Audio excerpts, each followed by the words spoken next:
국내에 계신 스픽스 구독자 여러분 안녕하세요. 오창익입니다. 오늘은 고수의 전략 생방송으로 찾아뵙습니다. 포털 사이트에 보니까 한반도에 봄 소식이 들려오고 있습니다. 개나리, 진달래, 벚꽃이 곧 핀다고 합니다. 저 멀리 제주부터 봄은 시작되고 있고 오늘 날씨만 보면 서울도 봄입니다. 그런데 유감스럽게도 대한민국의 봄은 오지 않았습니다. 아니 어쩌면 윤석열에게만 와 있는 것 같기도 합니다. 아주 심각한 상황이고요. 긴장해야 될 상황인데 이런 상황에 가장 잘 어울리는 최고의 평론가 모셨습니다. 최강욱 전 의원 옆에 앉아 계십니다. 어서 오십시오. 반갑습니다. 네. 예. 아이고. 스펙스 덕분에 이렇게 뵙네요. 너무 그러니까, 좋네. 네, 정말 오랜만에 뵙습니다. 예, 예. 네. 보고 싶었습니다. 예. 아니 전 유튜브를 통해서 좀 뵙긴 했는데 네. 좀 많이 나오시잖아요. 네. 혼자 낄낄대고 많이 그랬습니다. 일단 지금 속보로 들어왔는데 헌재가 예. 감사원장 최재, 예. 그다음 이창수 이 서울중앙지검장이죠. 예, 예. 검사들에 대한 탄핵 선고를 3월 13일 예, 예. 목요일 내일 예. 모레 한다는 거예요. 그렇다고 그렇다면 윤석열은 어떻게 되는 겁니까? 그러니까 그날은 안 하겠네요. 적어도. 예. 그날은 안 할 것 같고 그러면 14일 날 하려면 내일쯤에는 이제 저 고지를 해야 될 텐데 네.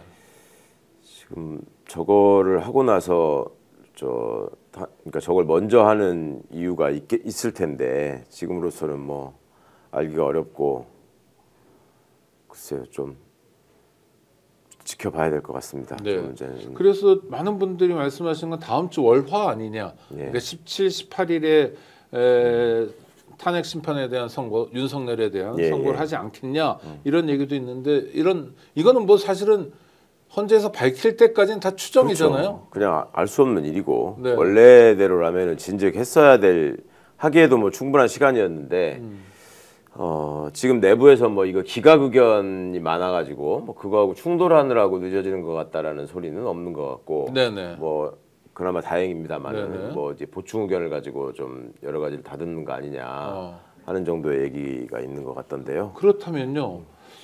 이제 우리 변호사시니까 보충 의견이란 건 뭡니까? 그러니까 지금 탄핵 심판의 선고가 나오는데 이 선고 내용은 결과는 윤석열 파면으로 나올 거다라고 네. 보시는데 네. 뭔가 보충 의견이라는 건 뭘 보충합니까? 뭐 그렇죠. 두 달 후에 그러니까 다수 의견과 뭐, 소수 의견이 있을 수 있잖아요. 네네네. 근데 나는 다수 의견에 포함된다. 그러니까 이제 다수 의견과 소수 의견은 이번 건에 대해서는 파면을 인용하느냐 기각하느냐의 문제잖아요. 네네. 나는 파면해야 된다고 생각한다. 그런데 그 사유는 지금 다수 의견에 써 있는 내용에다가 이게 네. 더 포함돼야 된다. 이게 보충 의견이고 그다음에 또 별개 의견이라는 게 있습니다. 네네. 별개 의견. 별개 의견은 예를 들면 탄핵 소추 사유로 지금 5개를 들었잖아요. 네. 국회가. 나는 4개는 맞는 것 같고 하나는 아닌 것 같다.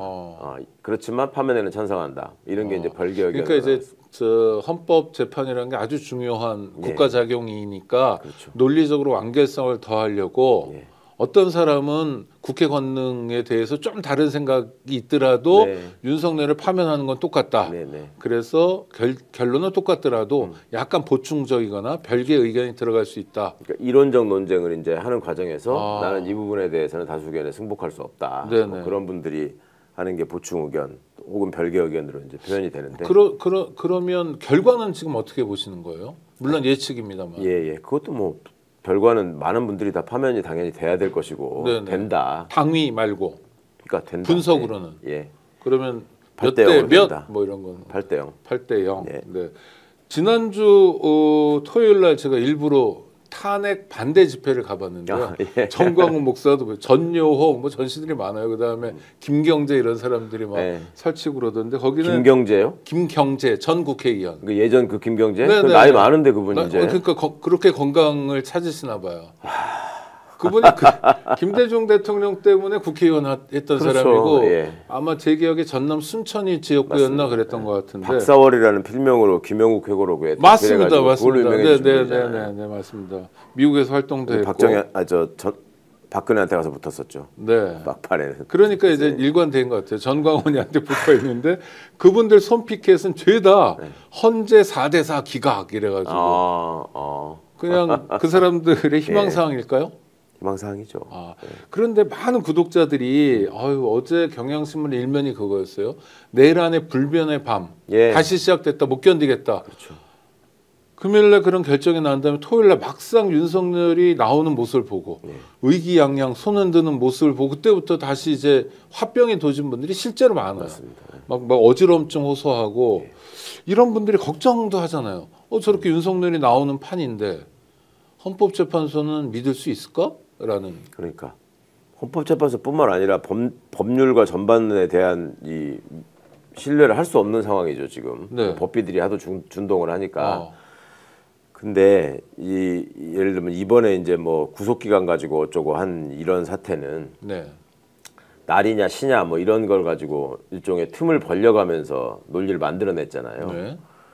그러면 헌법재판관은 어떤 논리를 만들어낼 수 있을까를 역으로 생각해 보면 이게 어느 정도 가능성이 있을까를 점칠 수 있는 면이 있는데 지금 5가지 제기돼 있는 탄핵소추 사유가 너무나 분명하잖아요. 그러니까 첫 번째는 계엄 발동의 요건을 충족하지 않았다라는 거고. 네, 전시 준전시. 예, 두 번째는 포고령 1호에 적혀 있는 정치활동 금지에 따른 국회 업무를 마비시키려고 했다라는 점이고. 세 번째가 선관위나 국회 병력을 출동시켜서 기능을 완전히 정지시키려고 했다는 점이잖아요. 그리고 또 네 번째가 뭡니까? 체포하려고 했던 거. 네. 예.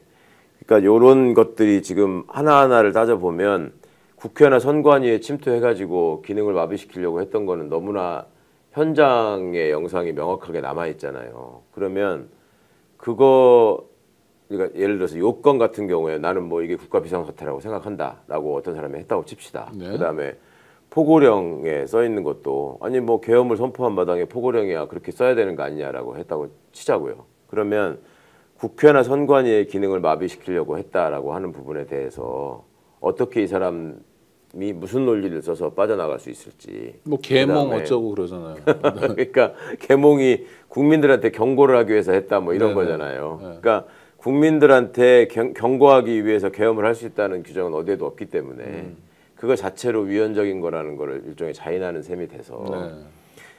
제가 헌법재판관의 입장에서 윤석열을 위해서 결정문을 쓴다라고 생각하고 아무리 뭘 적어보려고 해도 이게 이제 쓸 말이 없는 거죠. 그러니까 이거는 그런 어떤 또 내용이나 자기 이름이 영원히 남는 거라서 감히 그런 관문을 뚫고 도전할 사람이 없어 보인다. 그러면 현실적인 이런 질문이요.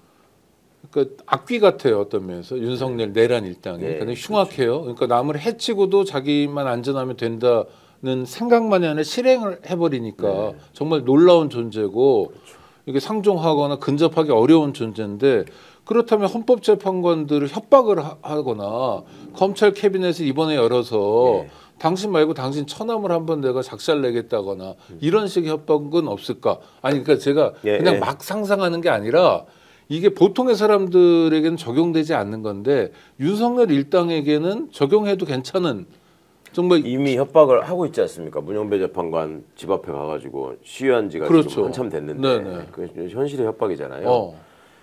그러면 그럴수록 헌법재판관의 자기보호 본능이 더 발동될 수밖에 없죠. 그러면 지금 아직 손에다가 윤석열 목줄을 쥐고 있는데도 그렇게 협박을 하는데 그럼 윤석열을 복귀시킨다. 그럼 어떻게 될까요? 자기는 안 건드리지 않나요? 아니 그러니까 정말 제가 유치한 질문이라는 거 알지만 실제로 그런 걱정들이 있고 그러고도 남을 사람들이잖아요. 뭐 헌법재판관들 얼굴을 막 뭐 이상하게 만들어가지고도 별짓 다 하고 뭐 우리 구독자들도 다 아시겠지만 지기현 판사가 그 사람 중국 사람이었다 갑자기 국적을 얻고 막 별의별 일을 국적 정도가 아니라 영웅이 됐던데. 영웅, 네. 중국 사람이었다가. 다음 대법원장감이라고. 네. 하여튼 그 어떻게 그런 걱정을 하는 분들에게 진짜 최고의 전문가시고 또 법률가시니까 그냥 안심시키는 게 아니라 분석을 좀 해주시면. 아니 그러니까 지금 여러 번의 어떤 법적인 그 절차나 관문들이 있었는데 법률적 분석이라는 게 의미 없는 지금 시기가 와버렸어요. 실제로 많은 법률가들이 지금 이런 상황 무슨 구속 취소가 될 거라고 얘기한 사람이 누가 있었습니까?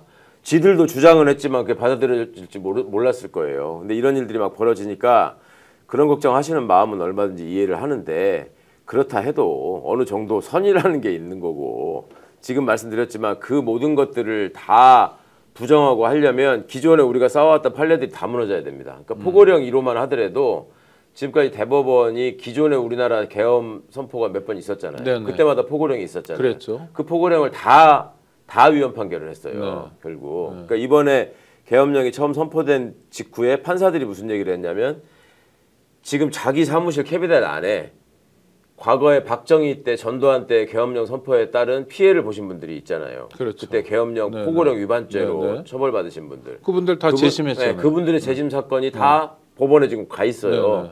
그리고 포고령이 위헌이라고 다 판결이 돼 있는 거를 놓고 판결문을 쓰고 있었다는 거예요. 근데 지금 현실의 포고령이 또 위헌적인 게 나왔을 때 나는 어떻게 해야 되나라는 생각을 했다라는 거죠. 그러니까 지금 최재형 씨가 그 누가 봐도 국민의힘 국회의원을 했던 사람이죠. 그, 감사원장을 하고 네. 문재인 정부를 배신하고 그쵸. 국힘으로 넘어가서 허황된 대통령 꿈을 꾸다가 난데없는 원전 무슨 저 관련한 일들을 막 만들어서 일으키고 감사원을 망가뜨린 장본인 아닙니까? 그랬죠. 유병호하고 네, 네. 저기 해가지고 그 최재형이라는 사람조차도 법원 출신이잖아요 원래. 네.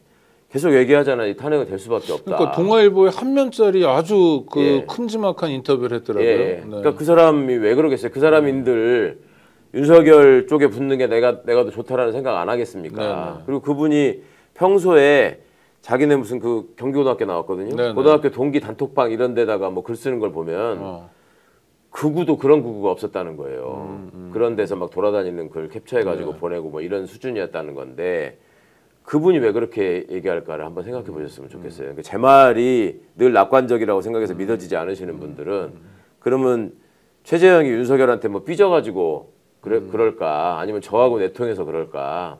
그러니까 이거는 법을 떠나서 상식에 관한 문제일 뿐만 아니라 기존의 판례나 법리나 이 헌법재판관들의 성향이나 기준에 비춰봐도 그리고 이 사람들의 이기심이나 그 기회주의적인 성향에 비춰봐도 여기서 윤석열을 저기 복귀시켜야 된다라고 나설 그럴 용기를 낼 사람들이 아니다. 네.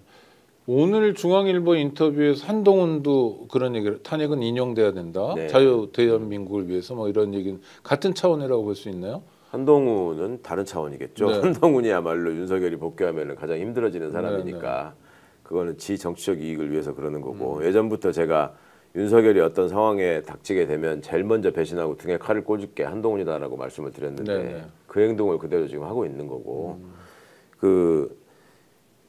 그러니까 온 국민뿐만 아니라 전 세계가 내란을 일으키는 장면을 그대로 생중계로 봤다라는 게 되게 중요합니다. 네, 네. 알겠습니다. 우리 구독자 중에 성란 가브리엘라님이 국민들 오라병 걸려서 죽을 지경입니다라고 말씀하시고 그건 엄연한 사실인데 우리 최강 변호사님 말씀을 통해서 그 분석을 통해서 그래도 조금 마음을 다스리시고요. 어차피 이 불안함은 결과가 나올 때까지는 계속될 수밖에 없는 거 아닙니까? 그리고 한번 불안해지신 분들이 무슨 얘기를 해도 계속 불안하다라고 하시는 분들이 네네. 이번 금토일을 겪으면서 더 이제 더 불안해졌죠. 더 그러셨죠. 네. 하나만 좀 부탁드리고 싶은 거는 아무리 그러시더라도 총구는 바깥으로. 그러니까 그 문제를 일으킨 사람들이 문제인 것이지. 네네. 예를 들어서 민주당한테 너 왜 지규현이 그런 생각 할 거 미리 예상하고 방지하지 못했냐. 민주당이 무능하다. 이런 말씀하시는 분들이 있거든요. 네네. 그거를 예상을 했다고 하면 민주당은 뭘 할 수 있었을까요? 지규현을 탄핵했어야 되나요? 그 정도네요. 탄핵이 근데 그 단순한 예상 가지고 탄핵은 못 하잖아요. 그러니까요. 지금까지 벌린 일이 아니라 벌릴 예, 거라고 벌릴 거라고 예측하고. 전제하고 탄핵한다는 건 불가능한 일이에요. 그러니까 예. 민주당이 입법부로서 갖고 있는 권한이 그거밖에 없다고요. 네네. 근데 너 뭐 했어? 무능하고 나는 지금 법도 잘 모르고 힘도 없으니까 그냥 이렇게 당하고 있지만 니들은 안 그래야 될 거 아니야.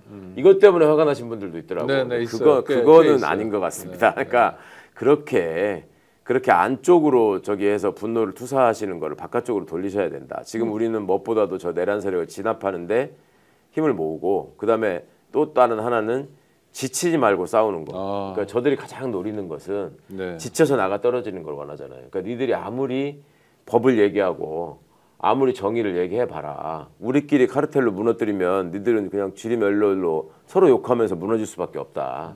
이렇게 움직이는 놈들이란 말이죠. 저것들이. 아니 근데 그동안 이제 그러니까. 저 탄핵 소추라는 그 국면 긴장감이 있어. 구속될 때까지 긴장감이 있다가 구속된 다음에 좀 이완된 건 사실인데 그랬었죠. 예. 그때 또 많은 분들이 지적하시는 건 민주당 안에서 그냥 갑자기 막 숟가락 들고 나타난 분들이 있었어요. 오랜만에. 그러니까 벌써 윤석열 내란 극복을 한 것도 아니고 예, 예. 완전히 끝난 것도 아닌데 벌써 숟가락 들고 잔치판에 나타나는 거는 비판해도 되는 거 아닙니까? 아, 그것도 당연하죠. 내부 총질이라고 하지 마라. 통합이 예. 중요하다. 이건 그러니까 그거하고 이거는 다른 아, 차원이죠. 다르다. 그때 그거는 누가 봐도 그러니까 뭐 그동안에 뭐 하다가 나타났어 하는 말을 했을 때 할 말이 없었던 것이고 네네. 또 그 상황에서 던지는 단어나 그 어떤 발언을 하는 맥락이라고 하는 것이 이 내란 세력의 진압을 위해서 내가 앞장서서 무엇을 할 것인가에 맞춰져 있기보다는 이거는 다 됐다고 치고 네. 그다음에 내가 이 판에서 뭘 먹기 위해서는 뭘 해야 되는가에 포커싱이 가 있었기 때문에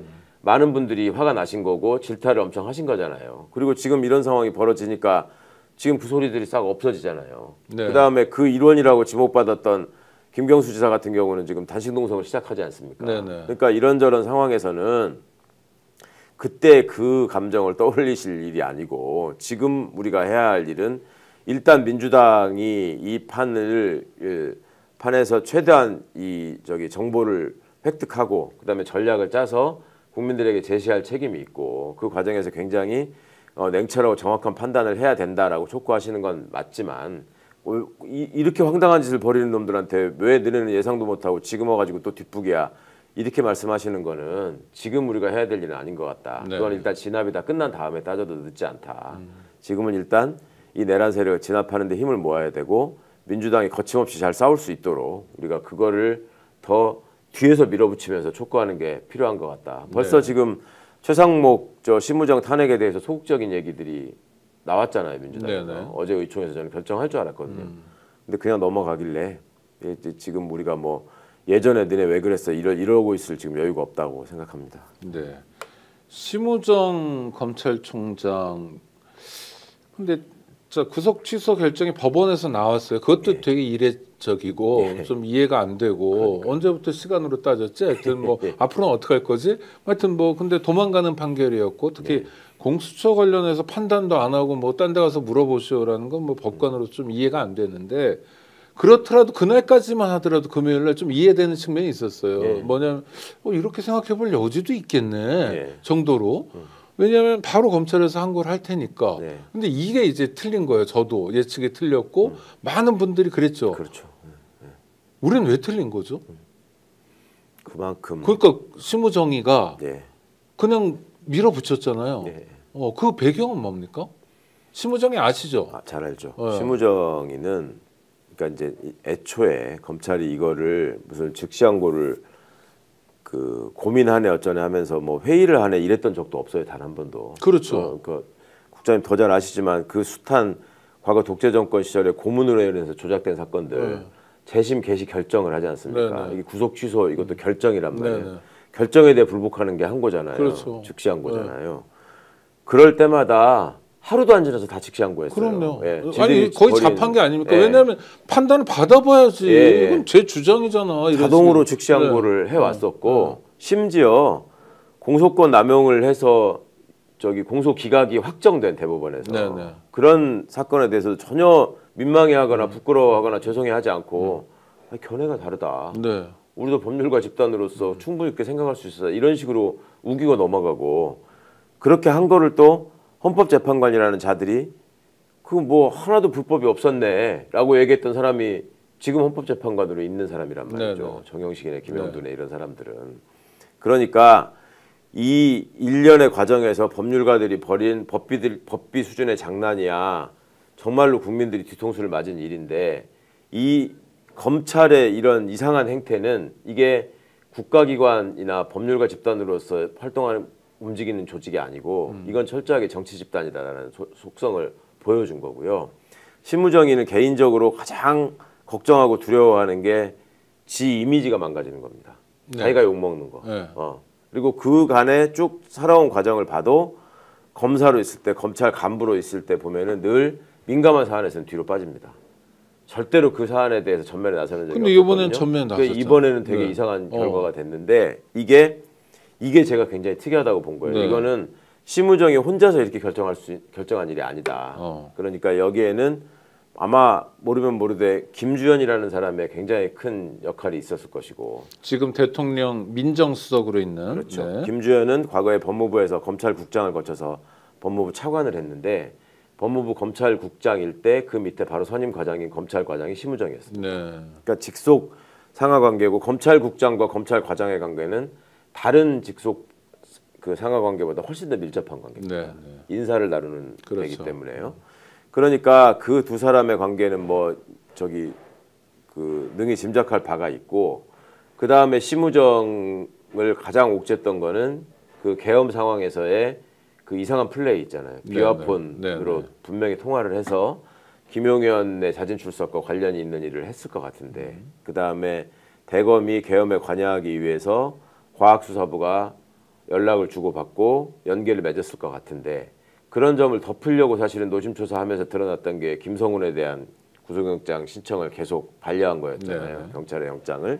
그러니까 그런 것들의 연장선상에서 이렇게 보시면 심우정이는 자기가 다치는 거 그러니까 가장 그걸 막아야 되는 게 가장 중요했기 때문에 지금 이 상황에서의 판단은 본인의 이익을 중심으로 판단할 수밖에 없었고 그 와중에 법원이 덜컥 결정을 해서 이 결과가 나오니까 엄청난 압박이 있었을 것이고 뭐 검찰 동호회를 비롯한 이제 김주현 류가 네. 근데 거기에 따라가는 것이 앞으로 총장을 마친 후에 지일생과 관련해서도 가장 좋은 선택일 거다라는 생각을 했을 것 같아요. 이게 이제 비슷한 일이 군인들이 어떤 일에 대해서 직면해 가지고 중요한 결정을 했어야 할 때 재향군인의 성우에 무슨 요즘은 대수장이라고 시끄럽게 하는 사람들이 네네. 항상 목소리를 내거든요. 그쪽에 많이 끌려갑니다. 이걸 마친 후에 내 삶에 대해서 늘 염두에 두면서 사는 사람들이에요. 이런 사람들이 몇 부류가 아니 있는데 뭐 그들하고 안 어울린다고 연금이 안 나오는 것도 아니고 그런데 뭐죠? 사회적 관계, 경조사 이런 겁니까? 아니죠. 사회적 관계로 그냥 끝나는 게 아니고 검찰은 출신들이 나중에 변호사를 하기 네, 때문에 전관, 네, 네, 이거는 먹고 다 사는 거. 이권 카르텔하고 그대로 다 연결돼 있는 거예요. 그리고 먹는 그냥. 게 덩치가 크죠. 많이 그럼요. 먹죠. 예, 많이 먹는 게 이게 후배들한테 가가지고 뭐 잘 보여가지고만 되는 게 아니라 네, 네. 이쪽에 말하자면 소위 예비역 사회에서도 평판을 유지해야지 네. 이쪽에서 먹어주는 사건이 생기는 거죠. 그게 되게 기묘합니다. 네, 그러니까 네. 그런 점이 많이 작동했을 것 같고 그다음에 제가 또 김주현의 어떤 저거를 의심할 수밖에 없는 거는 지금 이제 어제 그제 뉴스 자세히 보신 분들은 아시겠지만 그 즉시항고 제도에 대해서 그 폐지하려고 하는 과거 그 19대 때 서기호 의원의 법안이 있었는데 네네네. 그때 법무부 차관인가 그랬죠. 법무부 차관 김주현이가. 김주현이 네. 그거를 반대했다는 거잖아요. 이거는 즉시항고 절차, 불복 조치를 남겨놔야 된다. 저 구속 기간 연장 제한하고는 다른 거다. 아니 저기 구속 집행 정지하고는 집행정지. 다른 거다라는 얘기를 했다는 거잖아요. 네네. 근데 그게 벌써 10년이 넘은 일이에요. 그렇죠. 근데 그거를 지금 검찰 구성원들이 그걸 기억하고 이거는 이런 일이 있었으니까 저기 하면 안 됩니다. 내지는 옛날에도 이런 논의가 있었습니다라는 얘기를 그걸 기억할 사람이 없어요. 제가 알기로 김주현하고 끼케야 심우정 정도예요. 네네. 네, 심우정은 또 기획조정실장을 하면서 국회 업무를 했기 때문에 그러니까 그런 차원에서 이게 과거에도 이렇게 저 위헌론이나 이런 얘기들이 제기가 된 바가 있으니 그거에 이번에 편승하는 게 방법이다.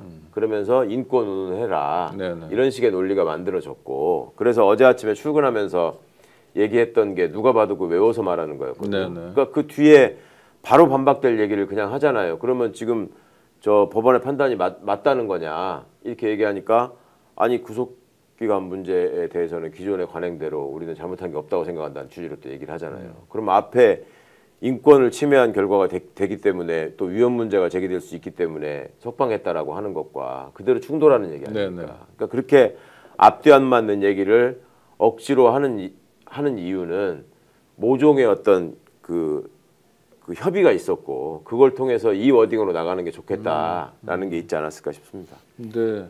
그러면 심우정은 김주현하고의 관계만 있습니까? 아니면 윤석열, 김건희와도 뭐 모종의 뭐가 있다라는 얘기들이 되게 많이 나오는데. 김건희 오빠하고 뭐 고등학교 동기라서 네네. 어떻다는 얘기를 아마 그 나왔었죠. 네네. 근데 제가 나름 심우정이를 예전에 후배로서 가깝게 지낼 때 심우정이 주변에 있는 여러 사람들을 많이 봤는데 네네. 그때 단 한 번도 김건희류의 얘기를 제가 들은 적도 없고 본 적도 없어요. 그리고 윤석열하고도 그때는 윤석열 정권은 아니었으니까 그런 거 아닙니까? 예. 그러니까 윤석열 정권 들어와서 한참 동안도 저게 검찰총장 되기 전까지는 저한테 늘 안부 전화하고 지 신상 논의하고 뭐 이러던 사이였는데 가까운 사이네요 그러면. 아 그럼요. 제가 시부정이나 애들 돌잔치에 다 갔었고. 아이고, 네. 더 그러니까 애들 지 동생들까지 다 하는데 와이프는 물론이고. 그런데 동생 하여튼 얘기도 좀 이따 해보겠습니다. 어쨌거나 네. 그 과정에서 윤석열하고도 그렇게 친밀한 사이가 아니에요. 윤석열은 다들 아시는 것처럼 소위 특수부 검사를 중심으로 한 윤석열 사단을 꾸렸잖아요. 네네. 심우정이는 그 이론도 기획통이죠. 아니고 오히려 기획통이고 그리고 윤석열한테 그렇게 좋은 평가를 못 받는 스타일이었단 말이에요. 왜냐하면 윤석열이는 뭔가를 지시를 하면 물불 안 가리고 저지르는 애를 좋아하는데 뭐 물어오는 애. 그렇죠. 네네. 심우정이는 앞뒤를 너무 재는 스타일이면 아까도 계속 말씀드리잖아요. 민감한 상황이 생기면 뒤로 빠진다고. 네네.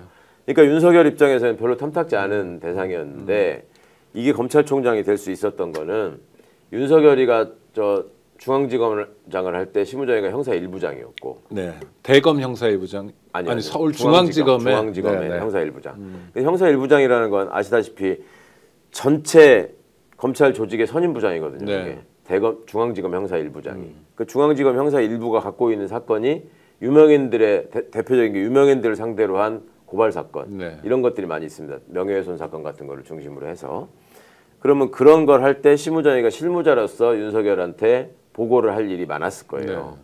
그때 처음 윤석열이 심우정이가 어떻게 일하는지를 파악을 했을 겁니다. 그리고 절대 윗사람한테 대들지 못하는 성격이라는 거를 그때 파악을 했고 김주현이라는 민정수석이 있었기 때문에 거기에 또 직속 상호관계가 있고 검찰의 상명하복 관계를 잘 알고 있기 때문에 오히려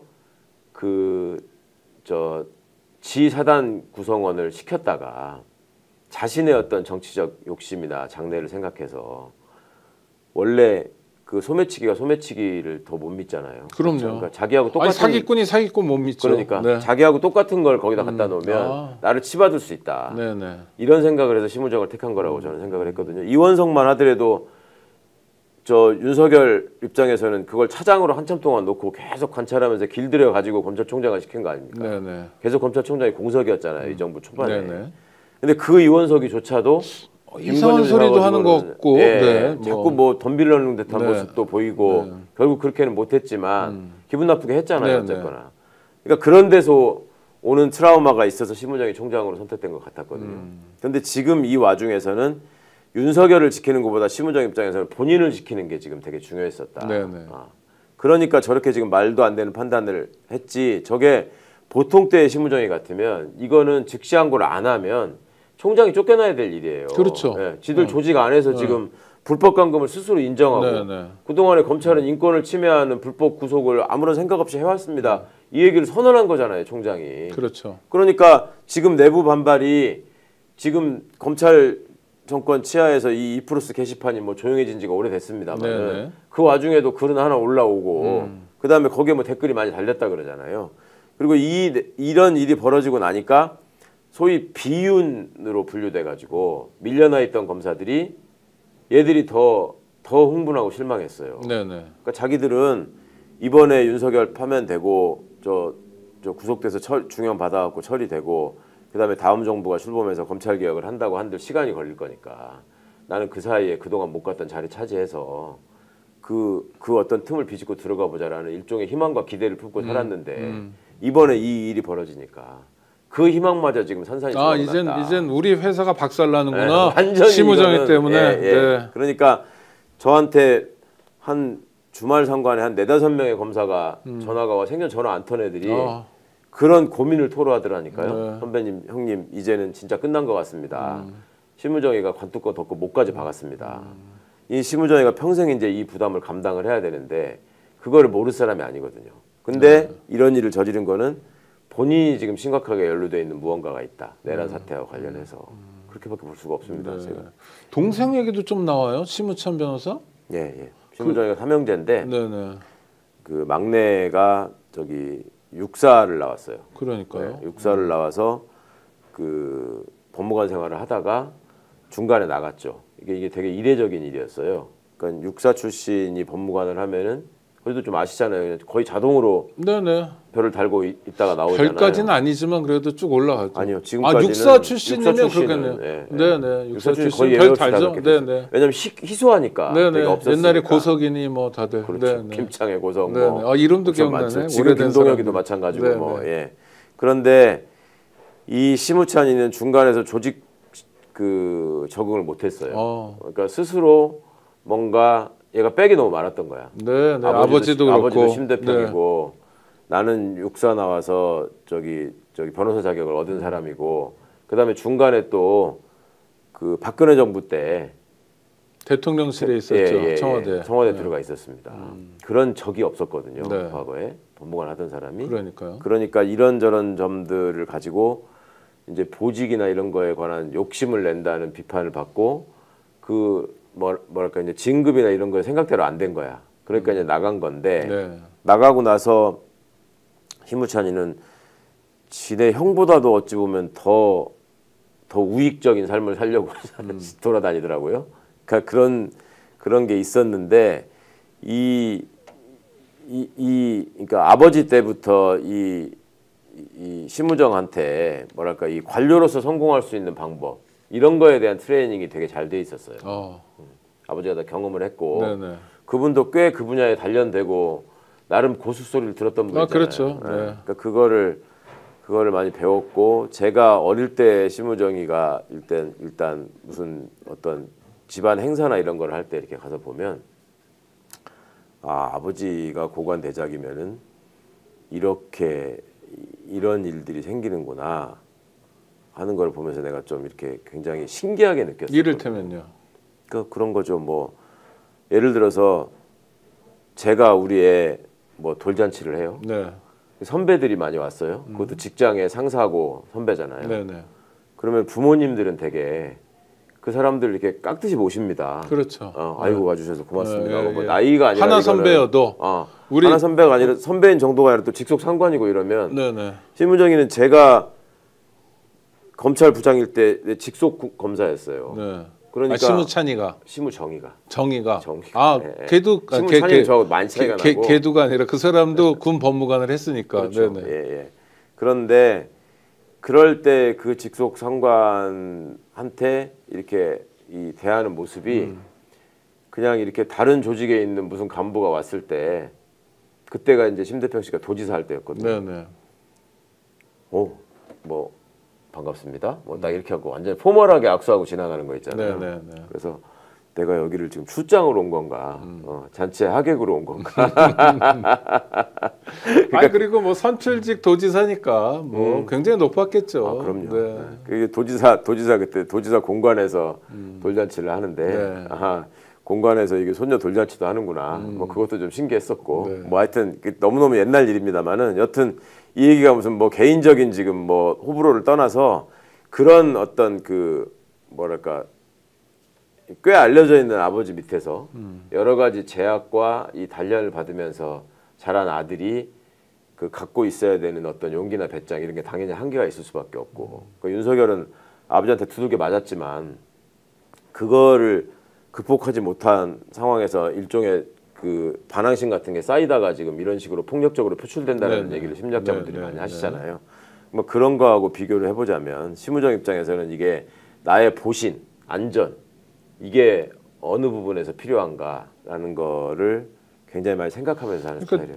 아직 관련 수사가 진행된 것도 아니고 그런데 마약 수사 인천지검장일 때 덮은 게 심우정이고 심우창이 동생은 또 뭐 삼표 부지부터 해가지고 여러 가지를 윤석열 정권에 돌아다니면서 챙기려고 했고 이거 자체가 뭐 자기들이 이권을 얻기 위해서 뭐 이런 분석도 좀 나오고 있는데 지금 심우정 청문회 때 같은 때도 뭐 나왔지만은 그 동부지검장 할 때 그런 일이 있었죠. 딸내미가 무슨 뭐 저기 햇살론을 받았다느니 뭐 이런 얘기도 나왔잖아요. 네네. 저소득층한테 네. 대출해주게 네. 되는 상품.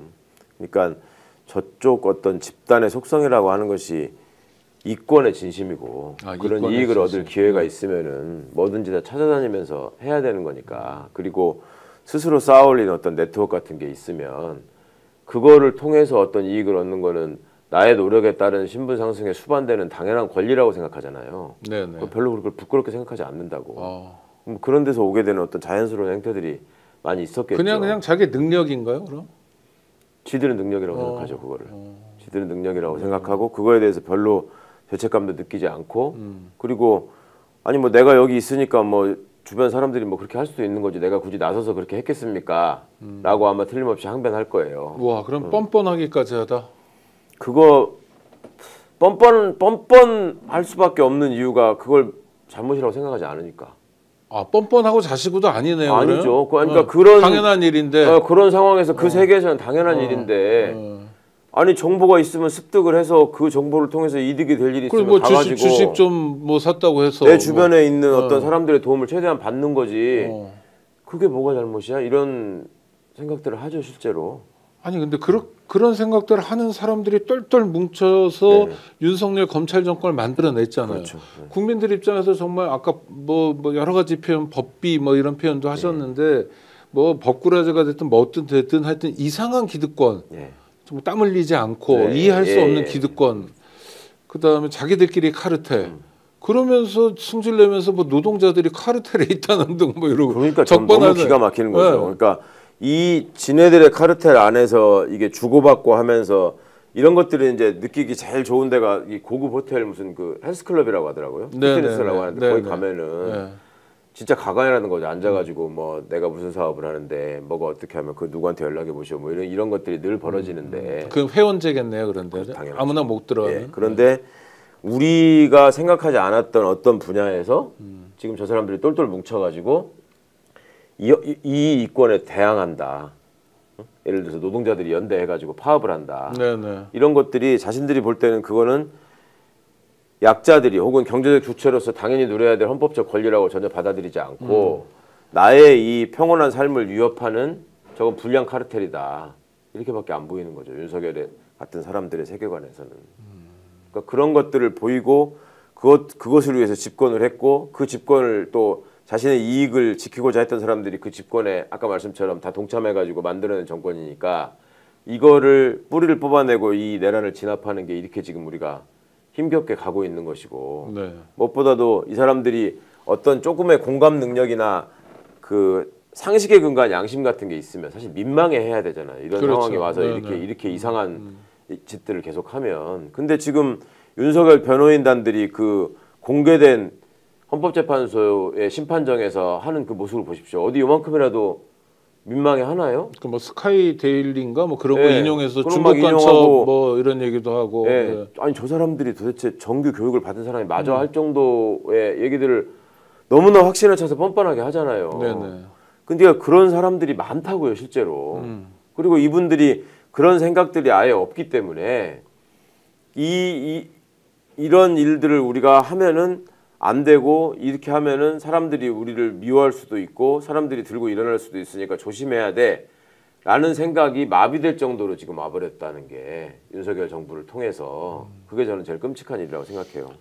아니 근데 지금의 내란 사태를 극복하는 것도 중요하지만 네. 최 변호사님 말씀을 따라가다 보면 그러면 윤석열만 없어지면 해결되는 문제가 아니라 그 사람들이 계속 공고하게 있으면 제2, 제3의 윤석열이 반복적으로 나올 거 아니에요. 우리는 네, 네. 반복적으로 내란 또는 내란에 준한 사태 속에서 신음해야 되고 고통받아야 되고 근본적인 해결책을 찾아야 될 것 같은데요. 그러니까 그 근본적인 해결책에 관한 고민이 우리가 나치를 겪은 이후에부터 지금까지 계속 이어지고 있는 거 아닙니까? 네. 그때 그 근본적인 해결책을 위해서 한나 아렌트의 얘기를 우리가 많이 인용하기도 하고 그 다음에 인간이 얼마나 나약한 존재인가에 대한 여러 가지 실험 같은 게 있었고 뭐 스탠리 밀그램 같은 분이 스탠포드 대학에서 했던 실험 사람이 혼자 고립돼 있을 때 어떤 권위에 얼마나 쉽게 대해서 복종하는가 이런 것들에 대한 실험 결과 같은 게 많잖아요. 그러니까 우리 안에 내재돼 있는 어떤 그 파시즘적 속성 이런 것들을 지금 최대한 발현해 내 가지고 악을 쓰고 있는 그룹이 있고 그 다음에 그걸 보면서 개탄하면서 저걸 어떻게든 소수로 고립시켜서 제대로 된 민주정부를 만들어야 된다라고 정말 가슴이 타들어가는 시민들이 있는 거잖아요. 근데 우리 가슴이 타들어가는 시민들 사이에서도 내 중간에 내가 그동안에 살아온 경험이나 환경 때문에 어쩔 수 없이 자라왔던 이 독재적 속성 같은 게 있거든요. 네네. 연세 드신 분들 중에 좀 있죠. 예, 예. 그러니까 그런 점들이 우리가 민주적인 교육이나 민주정부의 오래된 어떤 성과나 정상적인 정치 활동을 통해서 극복되는 데는 시간이 좀 걸릴 것 같고 그래서 당장은 지금 이 내란 세력이라고 하는 것이 윤석열 일파나 윤석열을 추종하는 일군의 무리에서만 벌어지는 게 아니라 아주 깊이 뿌리 내린 대한민국의 암적인 이 수구 기득권이 지금 최선을 다해서 작동하고 있다. 이런 경각심을 우리가 잃지 말아야 되고 그런 거에서 보이고 있는 이 말도 안 되는 어떤 일들이 아니 세상에 어떻게 이럴 수가 있어 하는 일들을 지금 한두 번 한 게 아니잖아요. 네. 그러니까 이런 일들을 극복해내려면 아까 제가 말씀드린 것처럼 일단은 그쪽 진압에 집중을 하고 네, 우리 네. 내부에 대한 실망을 자꾸 탄식을 뱉어가지고 스스로 힘 빠지게 하는 일은 좀 나중에 그러니까 하자. 내란 극복하고 예를 들어서 새로운 정부가 구성이 되면 뭐 일착으로 해야 될 일이 많아요. 삶도 도모해야 되고 지금 뭐 국가 신인도부터 하여튼 여러 가지가 있는데 숱한 일 다 해야 되는데 특히 이런 내란 극복의 연장이란 측면에서 해야 될 거 역시 경찰 개혁입니까? 뭘 해야 됩니까 지금? 일단은 내란에 관련된 자들을 법대로 철저하게 찾아내서 처벌하는 일이 돼야 되겠죠. 네. 이거는 무슨 보복이나 이런 차원이 아니라 정치 보복이 아니다. 법적인 처벌 절차를 당연히 진행해야 되는 거잖아요. 내란이 일어났는데. 네네. 그리고 그것을 제대로 처벌을 할 수 없도록 방해하는 사람들이 너무 많았고 그랬죠. 그다음에 처벌을 해야 될 위치에 있는 사람들이 실제 거기에 가담한 경우가 많이 있었기 때문에 더 멈칫거리는 게 있었고 그러니까 지금 상설특검이네 특검이네 이런 것들이 이제 주요 역할을 맡아가지고 움직일 수밖에 없을 것이고 네, 네. 또 그렇게 해야만 하는 이유가 문재인 정부 출범 초기에도 그 적폐청산이라는 국민의 염원을 받아 안고 어쨌거나 검찰이 특검의 수사를 받아 이어가지고 수사를 하는 과정에서 윤석열이가 더 비대화되고 괴물로도 진화되고 악화된 거 아니겠습니까? 네네. 그러니까 그 일을 다시 반복하지 않으려면 이 내란 세력의 청소 또 처벌 이 작업은 특검을 통해서 이루어지는 수밖에 없을 것 같고 그 외에 기타 이제 내란에 가담해서 여러 가지를 벌인 공조직들에 대해서 손을 보는 일이 있어야 되겠죠. 필수적으로. 그러니까 그런 부분들 때문에 새롭게 민주정부가 출범한다고 하더라도 이것들이 망가뜨려 놓은 것들을 제대로 정리하는 게 굉장히 힘겹고 어려운 일일 것 같고 그럼에도 불구하고 절대 포기해서는 안 되는 일이고 근데 그 와중에 지금 예상되는 바는 그렇게 되면 또 얼마나 이제 족벌 언론들을 내세우고 해가지고 이거 물어뜯고 흠집내고 흔들기를 하겠습니까? 그러니까 그때까지 그 우리가 이 빛의 혁명을 일궜던 세력들이 흔들림 없이 함께 가는 거 그리고 그 힘을 최대화하는 거 이게 지금 굉장히 필요하다. 네. 그러니까 지금부터도 계속 말씀드리지만 우리 안에 힘 빠지게 하고 안을 향해서 총을 난사하는 일은 좀 자제하자 이 말씀을 자꾸 드리는 거죠. 알겠습니다. 굉장히 많은 분들이 지금 동시 접속해주고 계신데요. 1시 53분 현재 생방송으로 진행하고 있습니다. 그런데 어이고 좋아요는 안 누르신 분이 많네요. 좋아요 눌러주시고요. 아직 구독자 아니신 분들은 구독도 해주시기 바랍니다. 스픽스 열심히 하고 있습니다.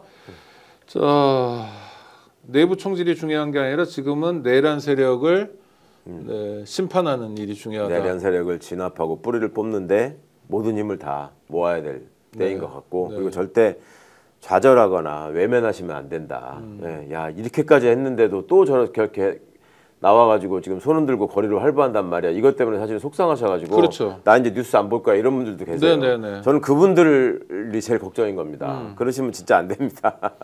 그럼 지금 어떻게 해야 됩니까 시민들은? 그러니까 토요일 저녁에 보여줬던 것처럼 어제보다 많은 인원이 집회 예. 나오고 예. 네. 그러니까 어제도 일요일보다 많고 답을- 하여튼 평일 집회도 많이 나온다고 그러더라고요. 아, 이제는. 그럼요. 네. 뭐 제 주변에서도 뭐 너무너무 다들 의욕을 보이시고 막 하던데 이보다 훨씬 엄혹하고 어려운 시기에 정말 사선을 넘나들면서 그 민주주의를 향한 어떤 열망을 잃지 않았던 분들이 있잖아요. 그때 그분들이 김대중 후보를 대통령으로 만들었고 네네.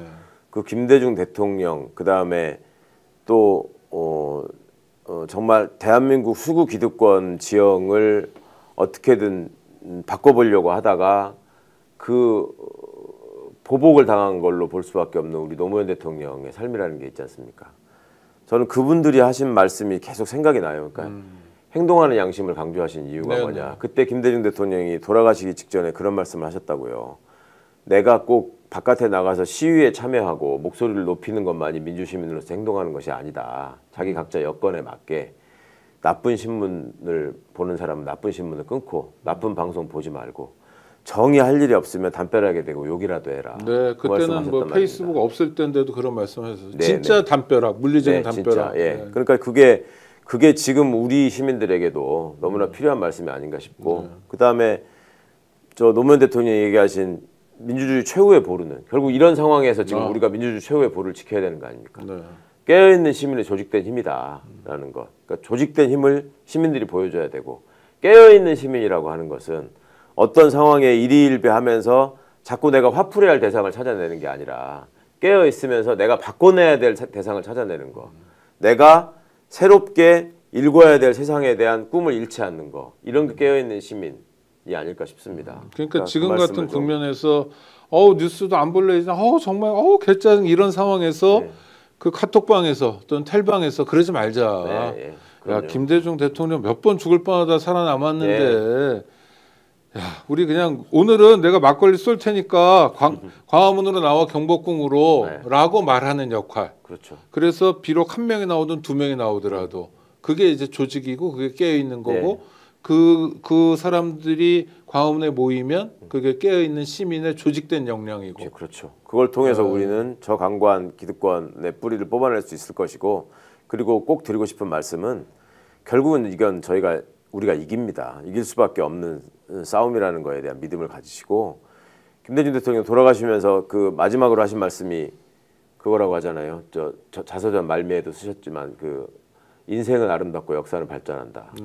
그러니까 지금 우리 국민들이 그동안 만들어왔던 그 아름다운 민주주의 혁명의 역사가 지금도 계속 이어지고 있는 와중이고 그 와중에서 수구 반동 세력들이 그냥 손 놓고 당할 수는 없잖아요. 저것들도 최선을 다하고 있으니까 우리가 정말로 가지고 있는 모든 역량을 다 발휘해야 될 때가 왔다. 그리고 뭔가 내란을 진압해야 된다고 생각하는 공직자들이든 국가기관 종사자들이든 간에 주어진 권한을 이제 최대한 써야 된다. 국회는 국회대로, 헌재는 헌재대로, 또 공수처는 공수처대로 자기 일을 찾아서 좀 꼭 좀 했으면 좋겠습니다. 그러면서 내란 사태를 정리해 나가는 과정이 역사에 기록되고요. 그러니까요. 또 우리의 역사가 광주의 역사, 광주의 실패가 우리를 살리듯이 한강 예. 작가 말씀대로 그렇죠. 예, 예.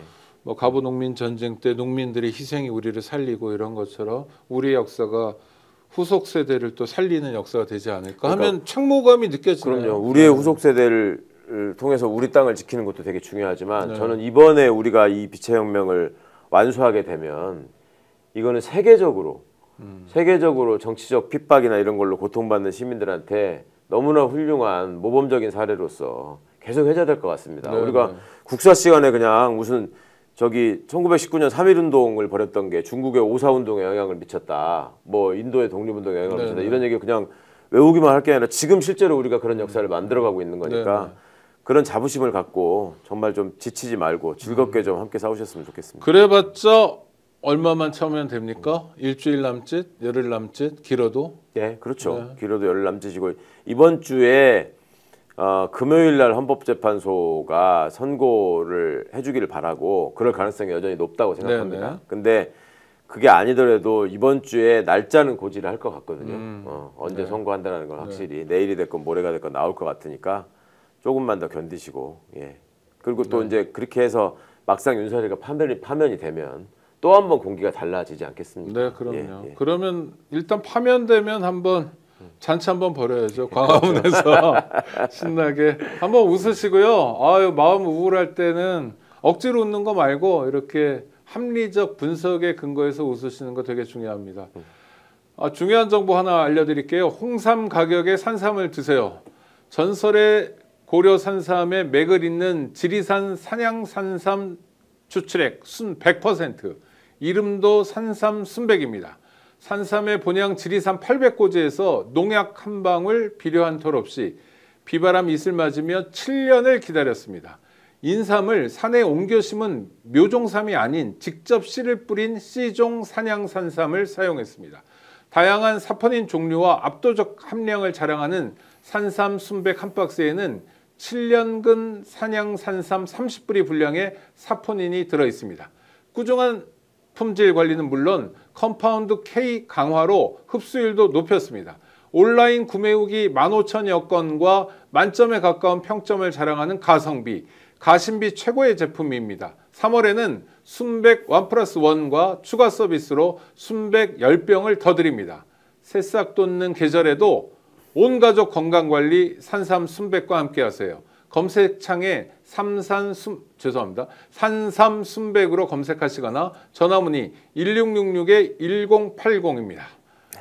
지금까지 최강욱 전 의원과 함께 하셨는데요. 저는 개인적으로 굉장히 힘을 받는 방송이었습니다. 이 방송 주변 분들하고 카톡으로나 또 텔레그램 방에서 나눠주시고 SNS로 나눠주시고요. 우리 지치지 말고 힘내자. 그리고 역사적 책무도 다하지만 어떤 면에서 정말 운 좋게도 우리가 세계 시민으로서의 역할도 하는 때다 지금. 그럼요. 예. 네, 세계 시민으로서의 역할도 함께 했으면 좋겠습니다. 기쁘게 함께 싸우고요. 그리고 마침내 우리 손으로 승리를 쟁취했으면 좋겠습니다. 네. 구독자 여러분 함께 해주셔서 감사하고요. 최 변호사님도 감사합니다. 고맙습니다. 감사합니다. 스픽스는 말하는 언론입니다. 대세는 유튜브, 그중에서 스픽스. 좋아요, 댓글, 구독, 알림 설정. 여러분이 저희를 사랑해 주시고 우리가 여러분을 사랑하는 4가지 방법입니다.